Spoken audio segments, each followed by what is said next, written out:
Smart Business.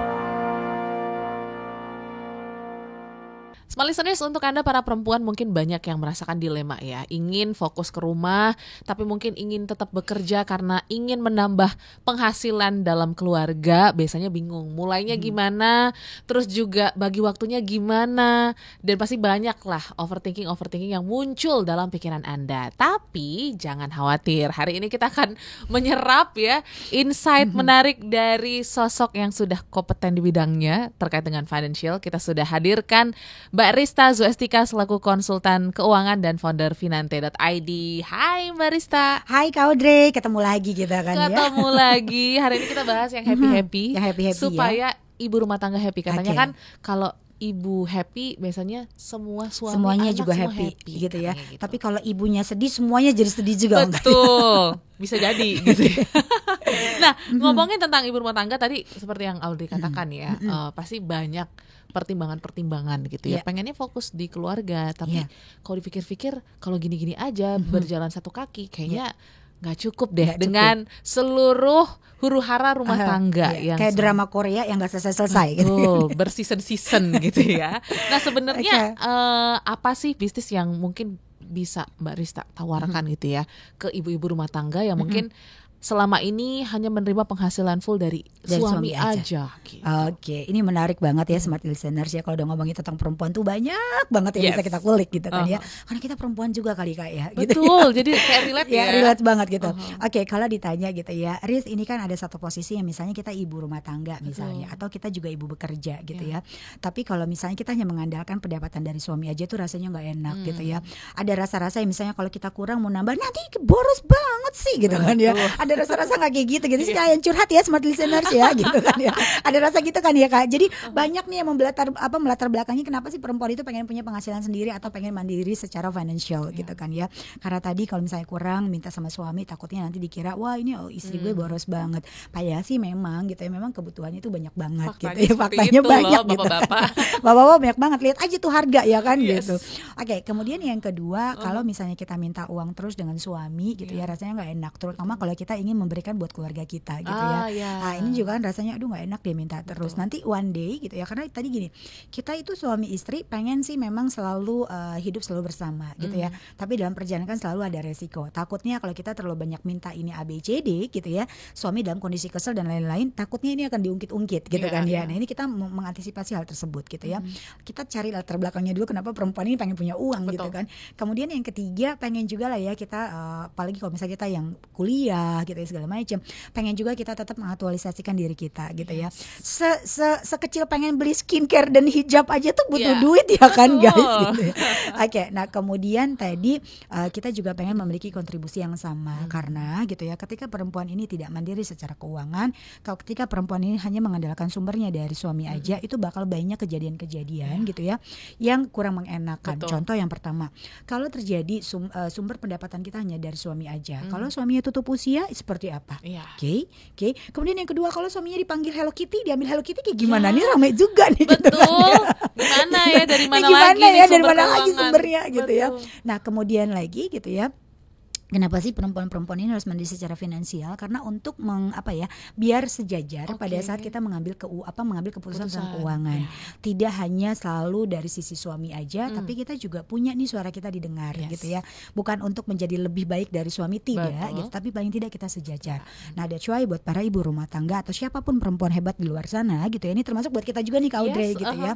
Pada saat kita nanti menentukan untuk memiliki pendapatan, satu tentukan dulu ini untuk apa gitu ya. Dan harus dibahas juga dengan pasangan. Betul. Karena bisa jadi nanti huru-haranya yang tadinya nggak punya uang, ketika punya uang banyak dan lebih besar dari pasangan, ada lagi hubungannya. Jadi masalah baru kan? ya. Masalah baru. Padahal tadi kan kita tujuannya adalah untuk bantu keuangan rumah tangga gitu ya. Jadi tentukan dulu dengan pasangan, bahas gitu ya, seberapa jauh aku harus berperan untuk menambah pendapatan atau pemasukan untuk keluarga gitu ya. Kemudian ditujukannya untuk apa? Peruntukannya untuk apa? Kemudian nanti apa yang bisnis akan kita lakukan? Kemudian skemanya seperti apa? Pembagian pembagian waktu untuk suami, untuk anak, dan untuk dirinya sendiri. Nah itu harus clear terlebih dahulu. Karena jangan sampai ketika ini tidak dibahas, kemudian bisnis boom gitu ya. Waktu terbatas, anak jadi kocar-kacir, suami jadi merasa kayaknya nggak dihargai, bla bla bla, ini jadi masalah nantinya. Jadi clear dulu dengan pasangan. Kemudian yang kedua, kalau udah dapat restu, clear dan lain-lain, yuk kita lihat peluang apa. Nah jadi buat para smart listeners gitu ya, buat perempuan-perempuan hebat, tentukan dulu kita itu sebenarnya value-nya apa sih? Value, oke. Kita tuh punya kemampuannya apa gitu ya. Oke. Nah dari sana kalau misalnya selama ini kita hanya fokus dengan rumah tangga aja dan tidak punya komunitas, dan masih juga bingung mencari value-nya apa, saran saya adalah gabung dengan komunitas. Gabung di komunitas untuk membuat kita menjadi lebih produktif dan membuka wawasan kita. Karena mungkin selama ini kita hanya dapur, rumah, antar anak, kelas gitu kan ya, kebutuhan suami, kita jadi lupa dengan kemampuan diri kita. Jadi masuk ke dalam komunitas ini adalah salah satu cara untuk membangkitkan kembali lagi semangat kita, kemudian untuk membuka lagi peluang-peluang apa yang sebenarnya kita bisa lakukan dan menambah wawasan kita gitu ya. Nah setelah gabung dalam komunitas, banyak banget bisnis-bisnis yang kita bisa lakukan kalau bisa dengan nol modal. Modal, ini menarik. Kan banyak banget loh Kak, gitu kan ya. Jadi jangan selalu mau bangun bisnis harusnya ratusan juta, karena di kepala kita tuh kalau bangun bisnis tuh ratusan besar banget. Padahal saat ini dengan adanya dunia digital saat ini gitu ya, banyak banget yang kita bisa mulai bisnis dengan nol modal gitu ya. Contoh yang pertama, kalau kita belum terbiasa bisnis, kita belajar bisnisnya dengan melakukan membantu menjualkan produk orang dulu. Apa tuh namanya? Affiliate gitu kan ya. Kemudian ada juga dengan kita jadi reseller mungkin gitu kan ya, atau kita jadi referral orang dulu gitu ya. Nah dari sana gitu kan ya, modal-modalnya tadi, keuntungannya itu jangan langsung masuk ke dapur rumah tangga, langsung beli susu anak itu nggak bisa. Nanti kita kerja capek doang gitu ya. Contoh misalnya kita jadi affiliate atau kita jadi referral aja, menjualkan produk-produk orang gitu kan ya. Ini ketika misalnya contoh 1 bulan kita dapatnya misalnya 3 juta, dikumpulin dulu dari 3 juta gitu ya, kita bagi 2, 50%-nya untuk pengembangan bisnis kita, 50%-nya untuk masuk ke dalam rumah tangga. Gitu ya. Jadi enggak 100% masuk ke dalam rumah tangga, begitu besok butuh modal udah tahu nih cara bisnisnya, kita enggak punya uang. Jadi di 50-50 ya, 50% buat persiapan modal, 50% untuk kita masuk ke rumah tangga. Begitu terus, kemudian kalau misalnya kita memang punya waktu, affiliate-nya bukan hanya 1 atau 2 jenis produk, tapi berbagai macam. Nah, tadi uang 50% yang untuk pengembangan bisnis kita pakai nih Mbak. Kan tadi ya dapatnya 3 juta, 1,5 juta. Ambil 500.000-nya, 1 jutanya kita tabungin dulu. 500.000-nya ambil untuk kita investasi. Investasi apa? Leher ke atas. Ya, kita belajar lagi, ngembangin lagi. Itu banyak banget komunitas-komunitas ataupun pembelajaran dengan para coach hebat tentang bisnis gitu ya. Ada yang free banyak, ada yang berbayar juga. Gitu ya. Kalau bisa ini kita tambah terus nih investasinya, karena dari sini itu bakal keluar ide-ide hebat untuk kita ngembangin bisnisnya. Gitu ya. Enggak masalah kita datang ke pertemuan ABCD, mau yang gratis mau yang berbayar, itu investasi leher ke atas. Nah, kemudian kalau nanti kita udah punya nih modal bisnisnya gitu ya, baru deh kita tentukan dari bisnis affiliate yang aku nyaman, apakah skincare, apakah misalnya pakaian, apakah misalnya nanti alat rumah tangga gitu ya. Apa yang mana? Nanti kita lihat lama-kelamaan tuh kita enaknya di mana ya, gitu ya. Apakah kita enjoynya di skincare, apakah kita enjoynya di baju gitu ya, apakah kita enjoynya di makanan. Nah, itu nanti akan kebentuk dengan sendirinya. Jadi langkah mudahnya adalah satu, tentukan dulu gitu ya, apa value yang kita punya, gabung dalam komunitas, mulai dengan modal 0 dulu, belajar dulu gitu ya. Setelah ada keuntungan gitu ya, jangan dipakai langsung semuanya buat rumah tangga, tapi dibagi 2, tapi ada juga spare untuk kita nambah ilmu buat kita jadi lebih baik lagi. Kurang lebih begitu sih tahap awalnya.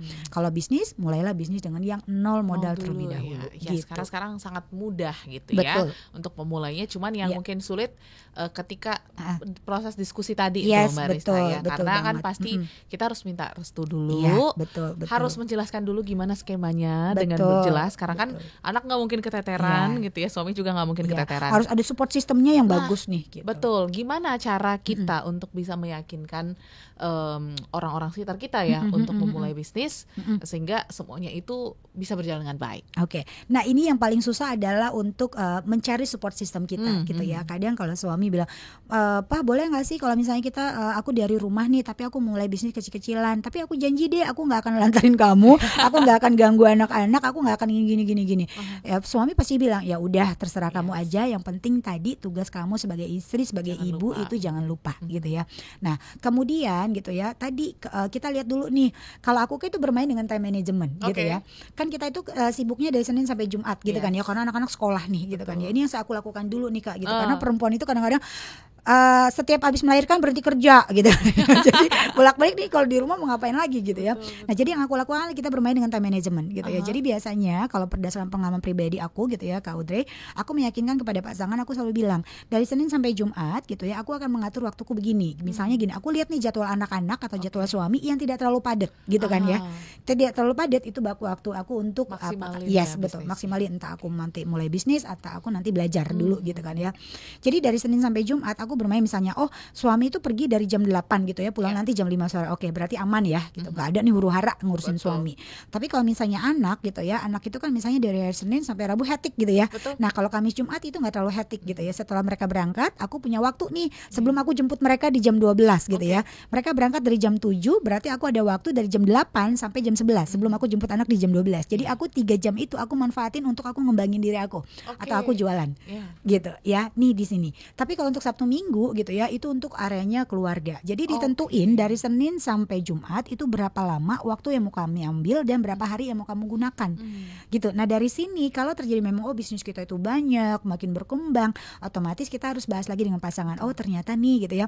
Suami itu paling mudah untuk kita ajak negosiasi dan diskusi ketika ada hitam di atas putih angkanya.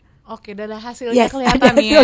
Kelihatan ya. Dan hitungan kita itu rapi, kemudian bisnis plan kita tuh walaupun kecil-kecilan tapi itu juga clear gitu, dan biasa suami pasti akan support. Tapi kalau misalnya dilihat hasilnya nggak ada, terus kita ditanya hasilnya mana, loh itu kemarin aku tuh beli itu pakai hasil ini loh, tapi kan kita nggak tahu. Karena gitu. Logik ya. Tapi kalau misalnya ada catatannya, ada perhitungannya, ada perkembangan dan prosesnya, suami juga pasti akan support. Bisa jadi wah ternyata istriku lebih oke nih berbisnis, jago juga nih gitu ya. Jadi itu yang biasa aku lakukan. Jadi aku menentukan hari apa, kemudian berapa jam yang mau aku gunakan sehingga tidak mengganggu urusan suami ataupun anak-anak. Gitu ya. Sabtu Minggu full untuk anak-anak gitu ya. Tapi ketika nanti ada pertumbuhan harus dibesarkan lagi. Apakah harus ada mbak di rumah misalnya? Apakah aku harus panggil Bu lagi ngapain Bu? Gak sibuk kan, boleh ke rumah nggak, titip boleh nggak Bu gitu. Nah kan itu ya. Tapi kita harus menjelaskan sebenarnya tujuan kita untuk apa gitu. Karena kebanyakan juga gitu ya, banyak orang tua ngelihat atau misalnya suami kita ngelihat nih bisnisnya nggak nguntung tapi pergi terus keluar terus ke rumah gitu ya, main-main healing pakai dress kotan foto gitu. Nah, jadi takutnya negatif thinking ngelihatnya gitu. Kurang lebih begitu sih Kak. Oke, jadi tips yang sangat singkat dan juga mungkin bisa Anda terapkan semua listeners ya, yang mungkin untuk para ibu-ibu yang masih takut-takut, coba discuss dulu gitu ya. Luapkan aja dulu ya perasaannya dan keinginannya. Sehingga nanti dengan berjalannya waktu Anda juga bisa membuktikan bahwa memang Anda bisa untuk menjalankan bisnis dan mengelola rumah tangga. Yes, betul. Dan kalau bisa juga nanti pada saat ada pemasukan dari bisnisnya itu dipisah antara rekening rumah tangga sama rekening bisnis gitu. Karena selama ini Kak kurang lebih hampir 5 tahun saya turun di keuangan bisnis gitu kan ya, mendampingi dengan berbagai macam gitu kayak menjadi coach bisnis juga. Kebanyakan para pembisnis kita baik UMKM gitu ya, baik di levelnya kecil, menengah ataupun sedang, itu sulit sekali untuk naik level berikutnya karena tidak melakukan pencatatan bisnis, tidak melakukan pemisahan keuangan bisnis dan menganggap ketika kita sebagai pemilik bisnisnya ya udah gampang banget uang kita ambil. Nah itu akhirnya membuat bisnis kita jadi nggak bertumbuh. Ketika mulai dari kecil itu sudah mulai harus rapi karena kita nggak tahu kapan bisnis kita itu nge-boom. Betul. Gitu. Lagi sekarang gampang banget yang namanya viral gitu betul ya. Sekali. Jadi yang pasti seperti yang kata Mbak Rista gitu ya, jangan lupa juga investasi leher ke atas untuk bisa lebih memperkuat lagi lah kompetensi kita dalam bisnis yang akan Anda jalani. So thank you small listeners. Mbak Rista, thank you so much. You, Mbak. Kita ketemu lain waktu lagi. Small listeners, terima kasih banyak. Selamat mencoba. Sampai ketemu di episode berikutnya. Bye. Smart Business. Lead you better.